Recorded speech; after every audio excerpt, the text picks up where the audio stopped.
Do you know how to make perfect homemade mashed potatoes? We're going back to the basics and I'm showing you how. The technique I used has been spelled out perfectly by Chef John, so we're using his recipe here. You gotta start out with russet potatoes. They break down so easily and they get nice and fluffy. So you're gonna start by peeling your potatoes. I don't know what possessed me to peel the potatoes like my mother does, but here we are. Once you've peeled your potatoes, cut them into large chunks. You can cut them into smaller chunks if you want. It might cook a little bit faster, but this works just fine. And then drop them into some cold water. Place them straight on your stove, and you want to go ahead and salt them at the beginning. This gives them the best chance to absorb the flavor. You don't want to salt them quite as much as you would pasta. It doesn't necessarily need to taste like the ocean because the potatoes absorb a little bit more than pasta does. You want to cook them to death. You really cannot overcook them at this point. So as Elsa would say, let it go. All right, take a look. This is what you want. You want them to be so cooked that you can just rake them up with a spoon. Do not skip this step. You want to drain them and return them to the pot and set them back on the stove. Crank it up to high for just about 20 to 30 seconds. This is going to allow all the moisture to evaporate out of the potatoes. Give it one quick mash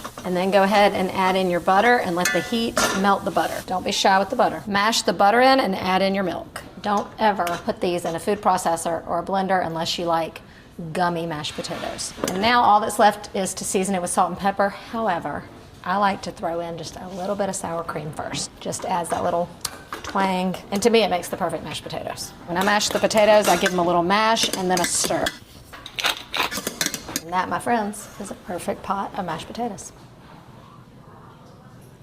A plus 100 on the mashed potatoes. If you've never known how to make them right, today's your day.